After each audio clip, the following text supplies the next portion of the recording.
आज का ये लेक्चर रेमडीज़ के ऊपर है। आज का ये वीडियो रेमडीज़ के ऊपर है। रेमडीज़ मीन्स उपाय। जब आप देखते हैं कि कोई व्यक्ति विशेष किसी खास पीड़ा में है और आपसे आग्रह कर रहा है कि कुछ उपाय कीजिए, तब वो उपाय कैसे बनते हैं, उसका आधार क्या है, कैसे आपको उपाय बनाने चाहिए, इसके ऊपर आज का ये वीडियो है। आप इसको अच्छे से तभी बना पाओगे जब तक ये वीडियो आप अंत तक देखोगे। सबसे पहले हम बात करेंगे थोड़ा सा नक्षत्रों के ऊपर उपाय कैसे बनते हैं, और उसके बाद फिर बात करेंगे कि उपाय आपकी हॉरोस्कोप में उपाय कैसे बनाने चाहिए। तो समीर जी, आप पढ़ना स्टार्ट करिए। जी सर। ग्रहों से संबंधित देवताओं की पूजा। कुंडली में स्थिति अशुभ ग्रहों की पीड़ा के शमन के लिए ग्रहों से संबंधित देवताओं की पूजा की जाती है। वे ग्रहों के देवता होते हैं, जैसे सूर्य के देवता अग्नि, चंद्र के वरुण आदि। इन देवताओं की पूजा करने से कर लो। स्वभावत ग्रहों के संबंधित ग्रहों के दोषों का शमन होता है। संबंधित ग्रहों के दोषों का शमन हो जाता है तथा ये ग्रह अपना अशुभत्व छोड़ करके जातक को हर प्रकार सुख फल प्रदान करते हैं।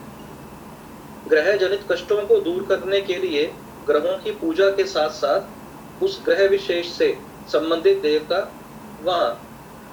संबंधित देवता की पूजा का विधान भी शास्त्रों में मिलता है, जहां से संबंधित देवता इस प्रकार है। यह संबंधित देवता इस प्रकार है। हाँ जी, मैं आपको बताता हूँ कि देखिए, आपके पास जो उपाय आप बताते हैं वो ये है कि सूर्य खराब कर रहा है, सूर्य का उपाय बता दो, और यदि शनि खराब कर रहा है, शनि का उपाय बताओ। तो कई बार आपने देखा होगा, मैं जब उपाय बताता हूँ उसमें कुछ और चीज़ें डालता हूँ जो उस ग्रह से संबंधित नहीं होती। वो क्या होती हैं? हमने अब तक जितना ज्योतिष पढ़ा उसमें एक चीज़ आप लोगों ने बिल्कुल सुनी होगी और सीखी होगी कि जितने भी ग्रह हैं वो अपने नक्षत्रों का प्रभाव लेते हैं, या ये कहें कि ग्रह नक्षत्रों के अधीन काम करते हैं, या ये कहें कि नक्षत्राज are more powerful than the planets. ये आज तक आपने जितना भी ज्योतिष पढ़ा उसमें आपको इस बात का अच्छे से एहसास है। तो क्या हम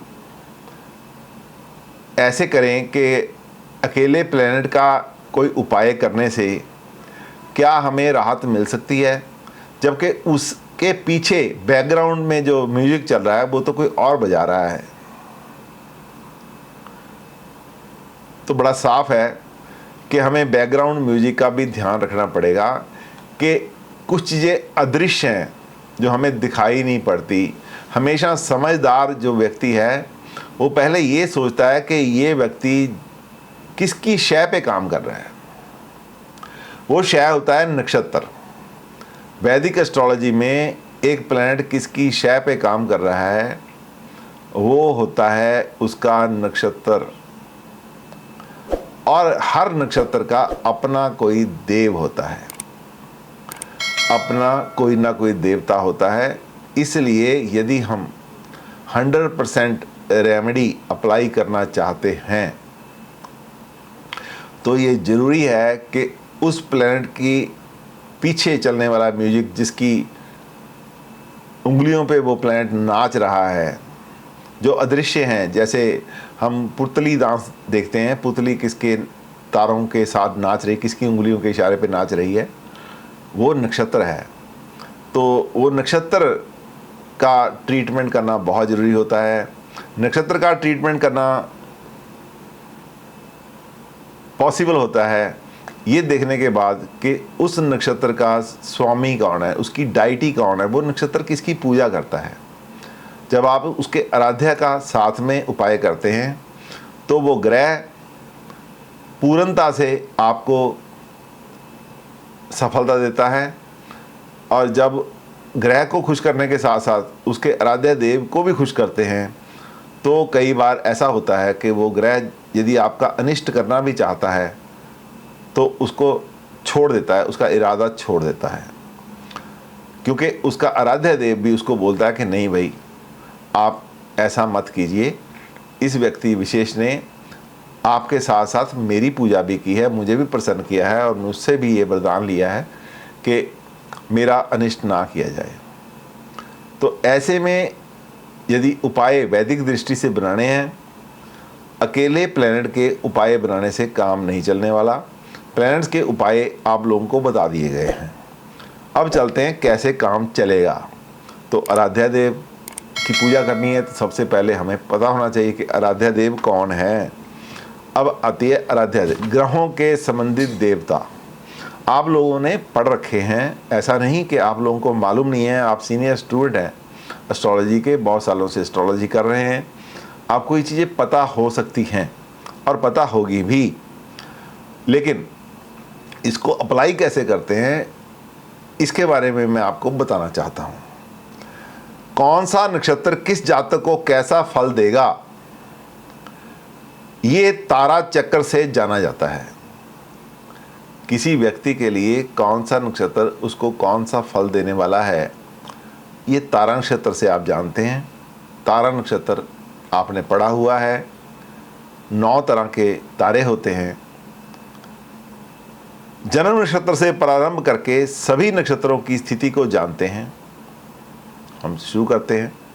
जन्म नक्षत्र से अगला आगे दूसरा तारा संपत तारा, तीसरा विपत तारा, चौथा क्षेम तारा, पांचवा प्रत्यारी तारा, छठा साधक तारा, सातवां बद तारा, आठवां मित्र तारा और 9वां अति मित्र तारा कहलाता है।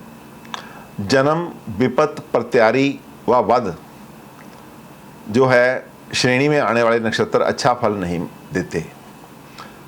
जो भी हमारा प्लैनेट जन्म तारा में पड़ा होगा, विपत तारा में पड़ा होगा, प्रत्यारी तारा में पड़ा होगा, बद तारा में पड़ा होगा, ये एक ऐसी श्रेणी है जिसमें पड़े हुए प्लैनेट हमें अच्छा फल प्रदान नहीं करते।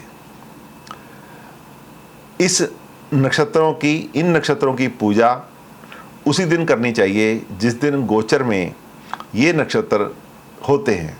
मतलब आज कोई भी नक्षत्र है, यदि वो तारा आपका वध तारा है, प्रत्यारी तारा है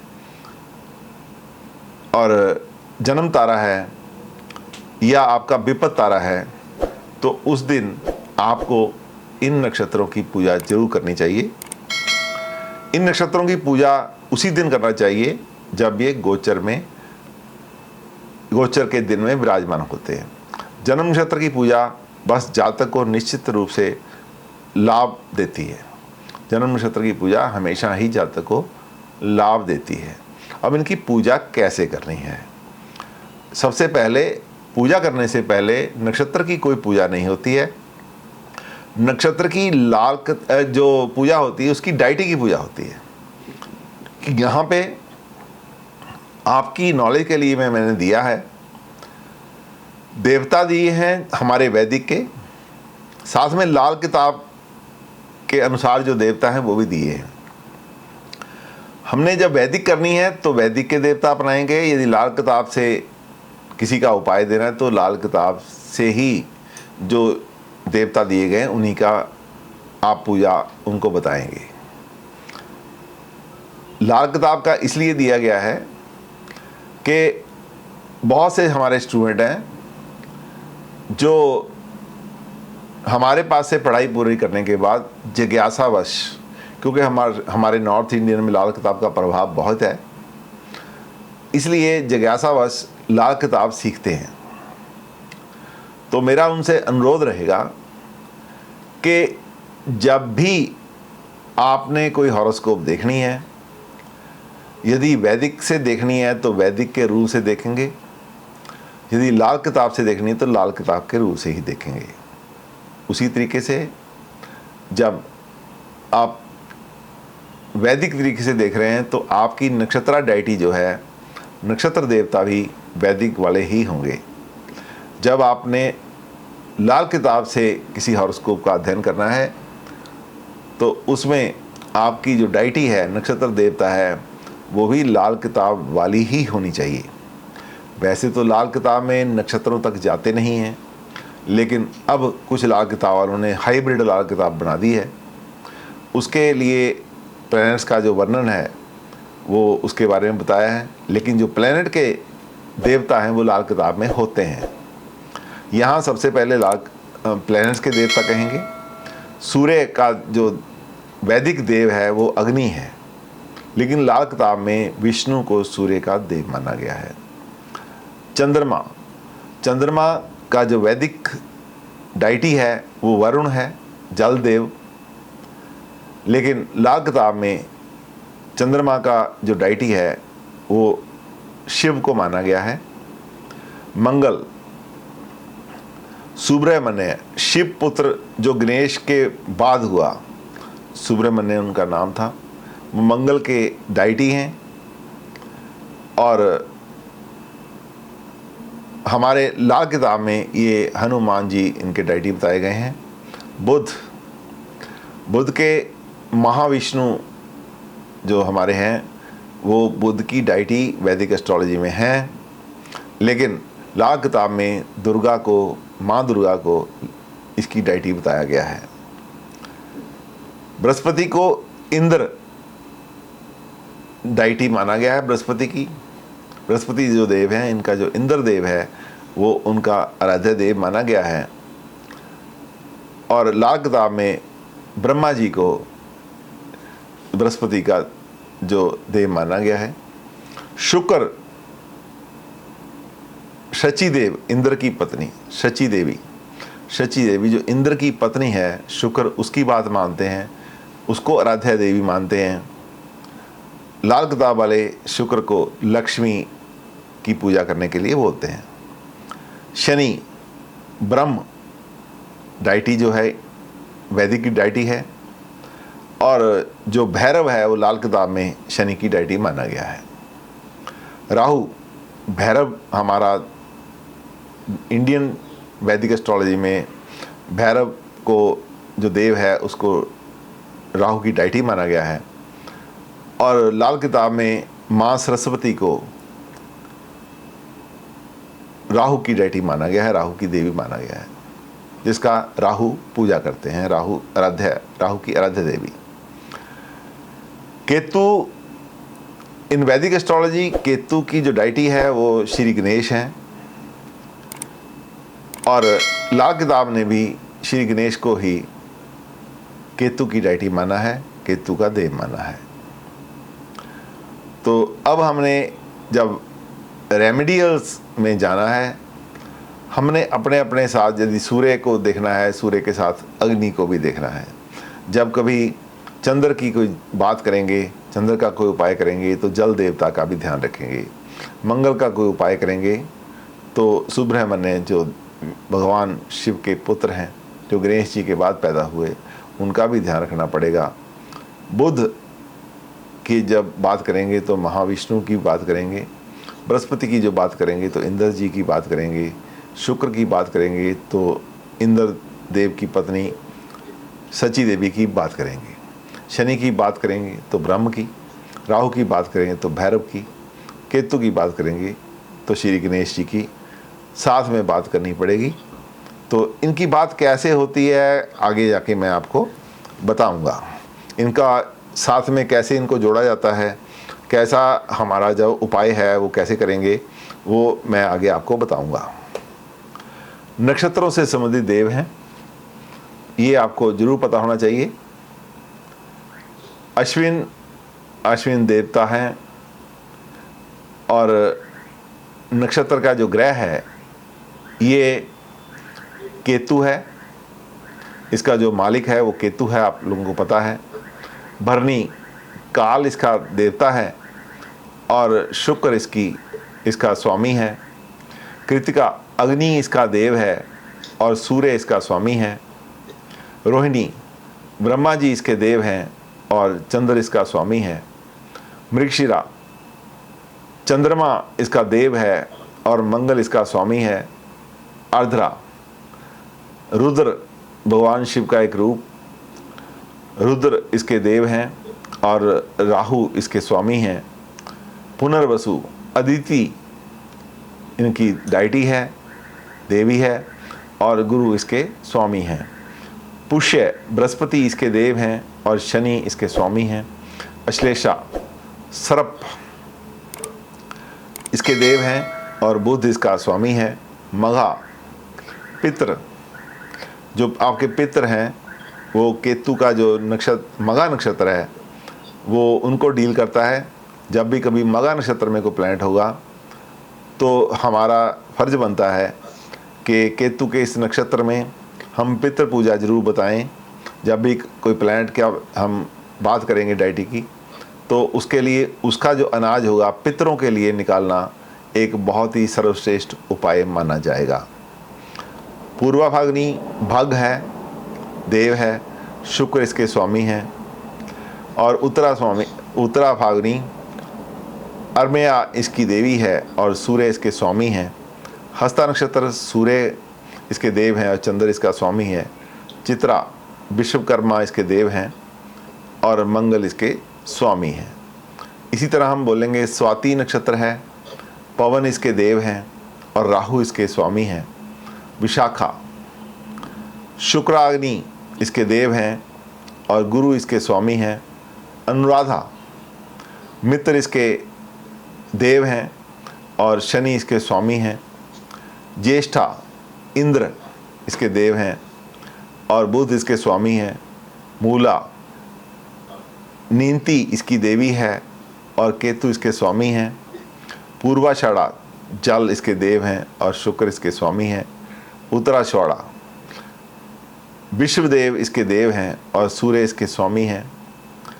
श्रावण, विष्णु इसके देव हैं और चंद्र इसका स्वामी है। धनिष्ठा, वसु इसके देव हैं और मंगल इसके स्वामी हैं। सतभिषा, वरुण इसके देव हैं और राहु इसके स्वामी हैं। पूर्वभद्रा, अजैकापाद इसके देव हैं और गुरु इसके स्वामी हैं। उत्तरा भाद्रपद,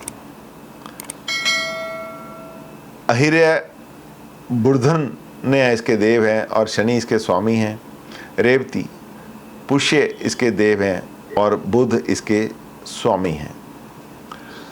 इसी तरीके से हमारे शरीर की दसों इंद्रियों में 10 देवताओं का वास होता है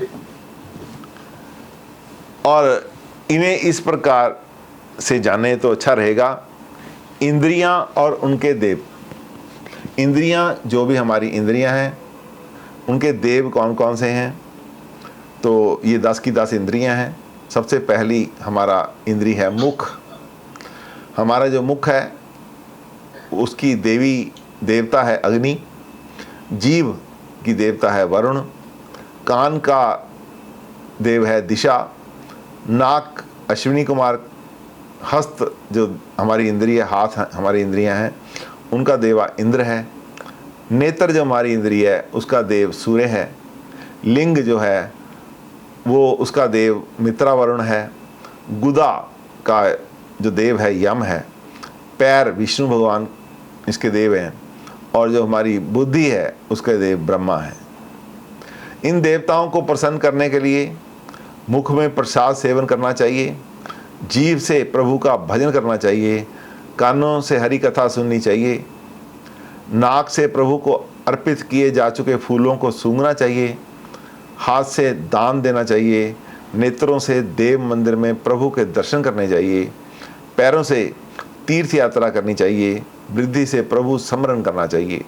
ये जो हमारी इंद्रियों का जो काम है, हमारे जो अध्यात्म में इसका ये वर्णन है कि जो हमारे ये 10 नेत्र हैं, 10 जो हमारे इंद्रियां हैं, उनको ये काम में लगाना चाहिए। लेकिन भौतिक जगत में ऐसा पॉसिबल नहीं है। तो भौतिक जगत में हम ये कह सकते हैं कि यदि अपने आप को आगे लेके जाना है तो जब भी समय मिले तो हमारी इन इंद्रियों को भगवान ने जिस काम के लिए भेजा है उस काम में थोड़ा बहुत ज़रूर लगाएं, जिससे आने वाले समय में जरूर लाभ मिलेगा। अब गणेश जी की पूजा कैसे करते हैं, आगे कैसे करते हैं, ये एक लंबा सिस्टम है। तो जब मैं ये बोलूँगा कि यदि आपका इंटरेस्ट हुआ तो आप ग्रुप में डाल देना, तो मैं पंडित जी को यहाँ बिठा के आपको विधि पूर्वक सब कुछ बताऊँगा। और मुझे आशा है हमारे जो साथी हैं यहाँ बैठे अभी पढ़ रहे थे, तो उनको भी इसके बारे में अच्छा ज्ञान है, तो उनसे भी लाभ प्राप्त करेंगे। तो इसका हम ले सकते हैं फ़ायदा। यदि आपको ये इसके बारे में इंटरेस्ट लेना है तो ये कर्म कांड के ब्राह्मण को यहाँ बुला के आपकी क्लास ले लूँगा मैं, उसमें कोई मुझे दिक्कत वाली बात नहीं है। अब आपको कौन कौन से काम के लिए कौन कौन से चीज़ का उपासना करनी चाहिए, संतान प्राप्ति के लिए कौन सा होना चाहिए, विघ्नहर्ता गणपति के लिए क्या करना चाहिए, विवाह विनायक गणपति कैसे होते हैं, विवाह के लिए क्या करते हैं, तो जैसा भी क्लास में डाला जाएगा वैसे ही ये काम कर लिया जाएगा। तो आज ये जो समय बचा है वो हम प्रैक्टिकल में लगाते हैं। तो उपाय कैसे बनते हैं, एक बड़ा सवाल है जो आपको आना चाहिए। तो उसके लिए बात करते हैं उपाय कैसे बनाने हैं। कोई भी एक हॉरोस्कोप खोल लेते हैं। तो आपसे एक सवाल पूछूं? हाँ जी। आपने मेरे को बोला था कि अप्रैल में आपसे पूछना, लेकिन since you are talking about it मैं अभी पूछ रही हूँ कि मेरे सारे बच्चों की 7 नंबर हॉरोस्कोप है तो सन बाधक बनता है। हाँ जी। तो अगर सन बाधक है तो सन का उपाय करना अपीजमेंट के लिए होता है कि बढ़ोतरी के लिए होता है? दो बातें हैं। जब सन बाधक है तो हमें सन का उपाय ऐसा करना चाहिए कि अपीजमेंट हो। अपीजमेंट के लिए तो जल चढ़ाना चाहिए। देखो जल तो क्या, जल चढ़ाने से तो सूर्य को स्ट्रॉन्ग करने वाली बात है। सूर्य जल किस लिए चढ़ाते हैं? जल इसलिए सूर्य को जल देते हैं कि आपका यदि सूर्य की कमी आपके अंदर है, यदि सूर्य आपका कमज़ोर है तो वो आपको स्ट्रॉन्ग हो। जल एक थेरेपी है जो सूर्य की किरणों को रिसीव करने के लिए है, एक थेरेपी है। तो जल कब चढ़ाना चाहिए? ये उसी समय चढ़ाना चाहिए जब आपकी कुंडली में सूर्य कमज़ोर है। सूर्य नमस्कार भी उसी समय करना चाहिए यदि सूर्य कमज़ोर है, वो अपीजमेंट के लिए नहीं है। ठीक है, फिर क्या करना चाहिए फिर? तो बार हॉरोस्कोप देख के बताऊंगा मैं आपको क्या करना चाहिए। अब मैं आपको टेक्निकली समझा रहा हूँ सारी रेमेडियल कैसे आपको करने हैं। तो ये मैं एक रोपड़ की कुंडली लगा देता हूँ। तो बड़ा एक बच्चा अभी पैदा कर लेते हैं, उसके लिए बताते हैं क्या करना चाहिए हमें। देखो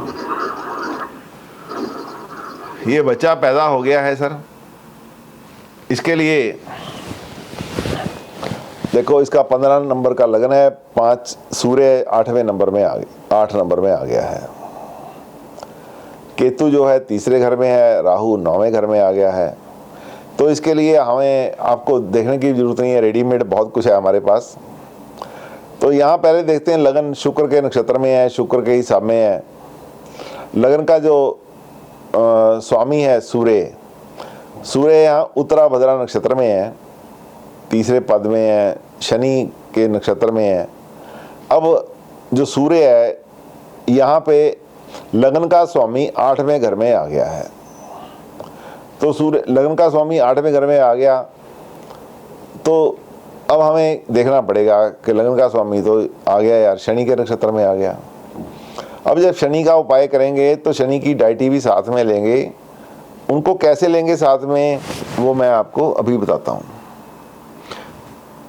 बच्चा छोटा है, अब जब यहाँ पे आ गया है तो इसके लिए क्या आपको बता सकते हैं कि 12वां घर है, 12वें घर का स्वामी 7वें में चला गया है और 7वें का स्वामी 6ठे में आ गया, बृहस्पति गया है।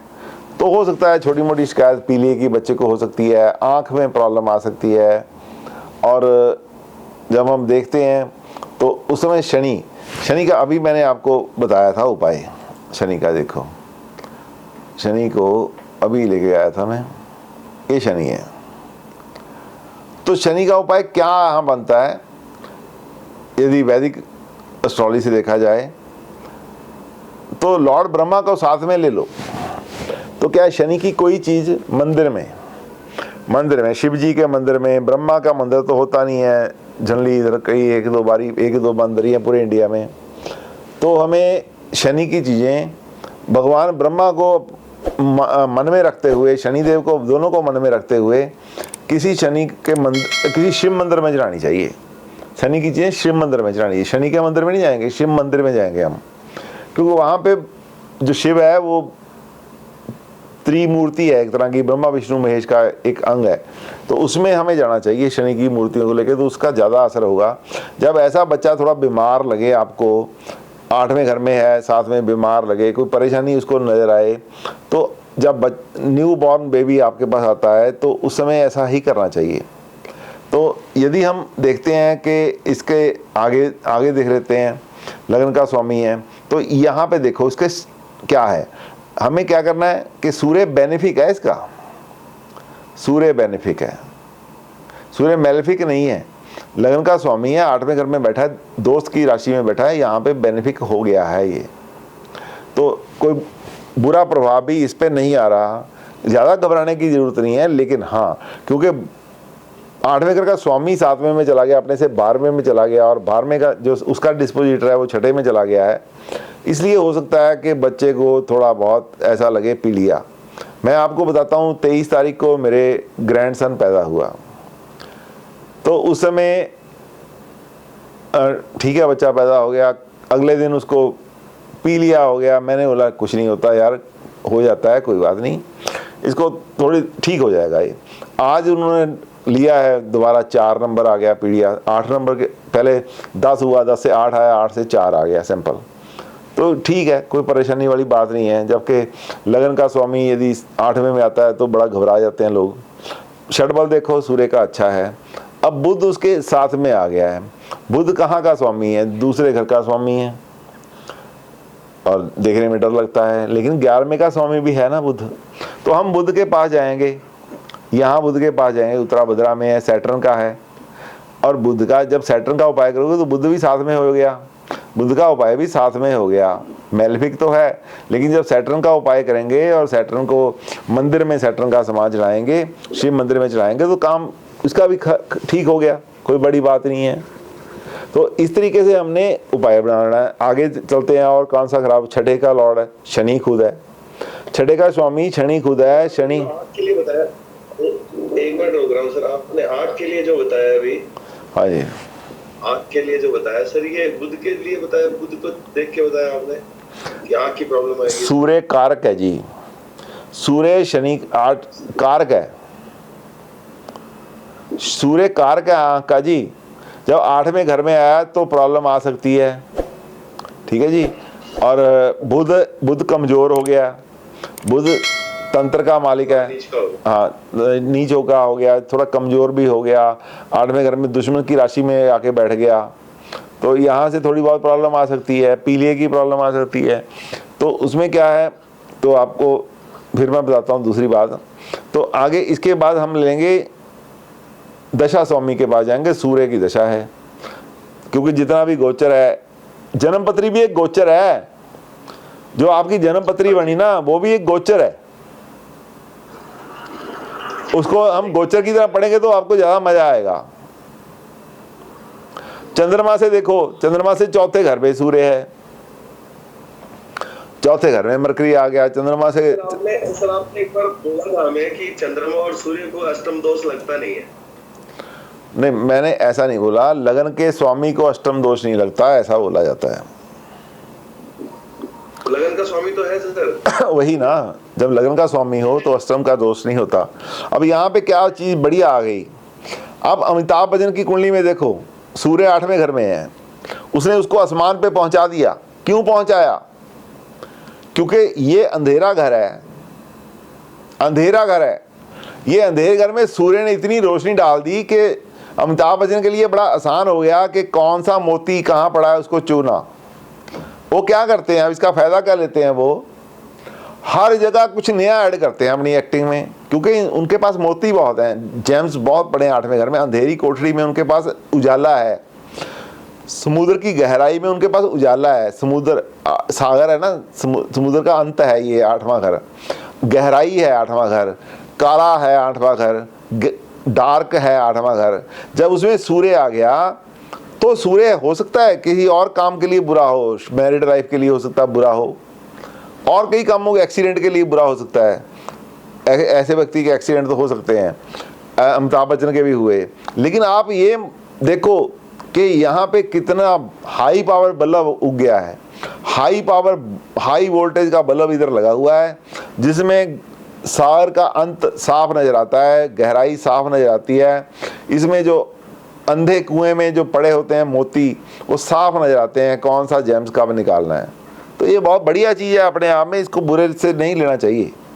हाँ, 2-3 बातें हो सकती हैं, जैसे लगन का स्वामी है, सूर्य 8वें घर में आ गया, बंदा थोड़ा सा कंसर्न रहेगा, पेरेंट्स का थोड़ा प्रोन टू डिजीज़ हो सकता है, वो भी देख लेते हैं। बृहस्पति का क्या सीन है, शनि है, शनि 7वें घर का मालिक है, शनि 8वें घर का मालिक, शनि छठे घर का मालिक है, और उसमें मंगल शुक्र बैठे हैं। मंगल जो है 4थे घर का स्वामी छठे में आ गया है, और उसमें देखो ये शुक्र है 3रे घर का स्वामी शनि आ गया है, केतु वहाँ 3रे घर में बैठा है। तो ये जो चीज़ें कुल मिला के हम चंद्रमा देखेंगे, चंद्रमा सूर्य के नक्षत्र में है, सूर्य 8वें घर में है। तो ये सारी चीज़ें ना, ऐसे व्यक्ति क्या करते हैं कि रिसर्च करते हैं। 8वां घर रिसर्च का होता है, ये बहुत रिसर्च ओरिएंटेड बंदे होते हैं, नई नई चीज़ें निकाल के लाते हैं। बुध जो एक इंटेलिजेंसिया का प्लैनेट है, 8वें घर में आ गया है, और वहाँ रोशनी रोशनी है, अपना फायदा लेगा जरूर, वो नीच तरीके से ले लेगा, फायदा ही है। अब यहाँ पे क्या ज़रूरत है, बुध को स्ट्रॉन्ग करने की ज़रूरत है, ताकि वो अच्छी चीज़ें वहाँ से उठाए, बुरी ना उठाए। वहाँ पे बुरी भी हैं, अच्छी भी हैं। जैसे एक मोबाइल में इंटरनेट है, तो उसमें आप जितनी मर्जी बुरी चीज़ें देखते रहो, जितनी मर्जी अच्छी चीज़ें देखते रहो, डिपेंड आपके ऊपर करता है।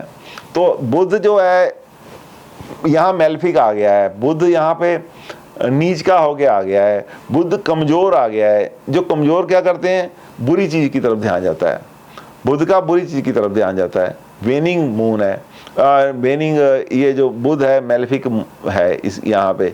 तो इसके हमें क्या करना चाहिए, बुध का उपाय करना चाहिए। बुध किसके नक्षत्र में, शनि के नक्षत्र में। फिर अगेंस्ट बुध के साथ साथ शनि की चीज़ें भी किसी मंदिर में दान करो जहाँ पे शिव मंदिर हो। तो इसका उपाय ऐसे बनना है। लगन का स्वामी भी शनि के नक्षत्र में है, बुध भी शनि के नक्षत्र में है। बुध यहाँ मेल्फिक है, 2रे घर का स्वामी है, 11वें घर का स्वामी है। अपने लाभ के लिए, पैसा कमाने के लिए 2 नंबर की कमाई भी करेगा। देखो ऐसे पत्री पढ़ते हैं, अपना लाभ कमाने के लिए, पैसा कमाने के लिए, इच्छा की पूर्ति के लिए इसने कुछ नहीं करना, कंप्रोमाइज़ करेगा, कंप्रोमाइज़ पे आ जाएगा। लेकिन इसकी कंप्रोमाइज़ की ताकत कैसे ख़त्म करेंगे, शनि का उपाय करेंगे, बुध का उपाय करेंगे। किसी शनि का उपाय कहाँ करेंगे, जहाँ पे ब्रह्म हो। ब्रह्म कहाँ पे होगा, जहाँ पे शिव होगा। तो ऐसे में हमें शिव मंदिर में बुध की चीज़ें, शनि की चीज़ें देनी पड़ेंगी, शिव मंदिर में सूर्य की चीज़ें, शनि की चीज़ें देनी पड़ेगी। जब ऐसा हो जाएगा तो ये सारी बातें जो हैं अपने आप में ठीक हो जाएंगी। अब जैसे मैंने देखा, मैं आपको एक दिन पीछे लेके जाता हूँ, इसको 23 तारीख को लेके जाता हूँ मैं, 23 पे लेके जाता हूँ आपको। बड़ा देखने के बाद ना आपको पता चलेगा। 23 पे ले जाते हैं, ये 23 का बन गया जी।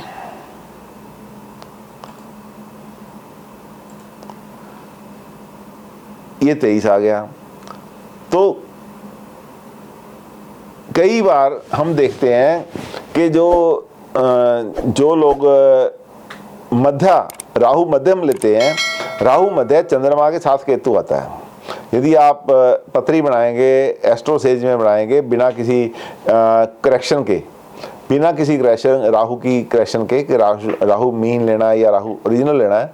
जनरली मैं अपना राहु सेट करता हूँ, राहु ओरिजिनल, जो राहु एक्चुअल है उसको सेट करता हूँ। लेकिन जो लोग राहु एक्चुअल नहीं सेट करते अपनी पत्री में और मीन पे चलते हैं, तो उनका चंद्रमा केतु अभी इकट्ठे चल रहे हैं।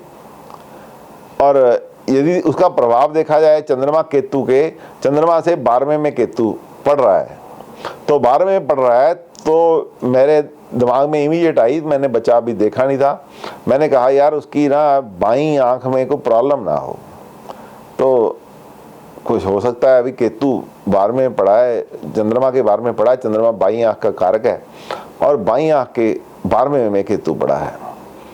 और जब देखा मैंने लगन में देखा तो चंद्रमा की जो राशि है वो भी 12वें घर में पड़ी है।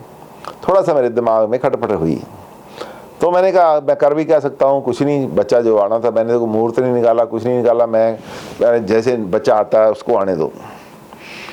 तो शाम को जब बच्चा 4:09 पे पैदा हुआ शाम को, तो जब बच्चे को हमारे पास भेजा गया और शाम को 8-9 बजे मेरी मिसी ने मुझे बोला कि बच्चे की ना बाईं आंख खुलती नहीं है। तो मैंने उनको बोला भी कोई बात नहीं, प्रॉब्लम होगी, हो जाएगा, ठीक है, ऐसी कोई बात नहीं है, अब घबराने वाली बात नहीं है, तो आप एक उपाय करके आओ। तो मैंने उनको क्या उपाय भेजा, केतु था ना, केतु में साथ, अब केतु है, केतु यहाँ पे देखा बृहस्पति के नक्षत्र में है, तो बृहस्पति केतु साथ में आपको ले चलता हूँ, आज के लेसन पे ले जाता हूँ, केतु गणेश जी। तो मैंने बोला कि गणेश जी का भी उपाय होना चाहिए, केतु का भी होना चाहिए, और तभी बात बनेगी, बृहस्पति का भी उपाय होना चाहिए। तो केतु का अचार डाला, पराठा बनवाया, और हनुमान जी के मंदिर या शिव भगवान के बाहर जहाँ हनुमान और शिव जी का मंदिर हो, वहाँ पे कोई भिखारी बैठा हो, उसको एक पराठा बना के उसमें अचार रख के आप दे दो। तो ये कॉम्बिनेशन बन गया, केतु गणेश और साथ में बृहस्पति का कॉम्बिनेशन बन गया। जब ये उपाय बनाया तो रात को जो आंख जो कम दिखाई देता था, सुबह डॉक्टर आया, अगले दिन ही करना था ना उपाय, तो सुबह डॉक्टर आया तो डॉक्टर ने बोला लगता तो ऐसा है थोड़ा सा, लेकिन अब क्या कर सकते हैं, देखते हैं। सुबह ये जो न्यूरोलॉजिस्ट एक नई ब्रांच आई है चाइल्ड स्पेशलिस्ट की, जो 1 साल से कम बच्चों को देखती है, उन्होंने रेफर कर दिया न्यूरोलॉजिस्ट को कि वे डॉक्टर आएंगे, बच्चों के डॉक्टर हैं, वो आएंगे देखेंगे। तो तब तक ये उपाय हमने कर दिया था। थोड़ा सा हमें लगता है अभी भी देखने में ऐसा लगता है कि बाईं तरफ की आंख थोड़ी सी छोटी है, लेकिन मुझे विश्वास है कि ये उपाय करने के बाद, 1-2 बार उपाय करने के बाद वो आंख ठीक हो जाएगी। तो इस तरीके से जब कोई आपके पास आएगा तो आपको कैसे उपाय बनाना है, किस तरह से उसको करना है, एक्टिव कैसे करना है उपाय को, ये एक बहुत बड़ी बात है जो आप लोग अभी जिस प्रोसेस से गुजर रहे हैं, पढ़ाई के जिस प्रोसेस से आप गुजर रहे हैं, ये बातें आपको सीखने के लिए बहुत ज़रूरी हैं। तो ऐसे हम आगे प्रैक्टिस। हाँ जी, कैसे बनता है पराठा और अचार कैसे बनता, ये मैं आपको बता दूंगा, अब समय हो गया है। तो अब ऐसे बनेगा आपको उपाय, तो आपको ना ठीक आप अच्छे से कर लोगे, ये सारी चीज़ें बना लोगे आप, कुछ बात नहीं होती, आप भी ऐसे ही बनाओगे। बनाना आपको आना चाहिए, प्रैक्टिस करो धीरे धीरे। रेमेडी का आपने सब्जेक्ट लिया है, यदि आप सीरियसली इसको सीखना चाहते हैं तो इस तरीके से मैंने आपको बेस दिया है, उस तरीके से आप बनाओ। अगली बार बात करते हैं, अब मैं आपसे आगे लूँगा, अगली बार मिलते हैं।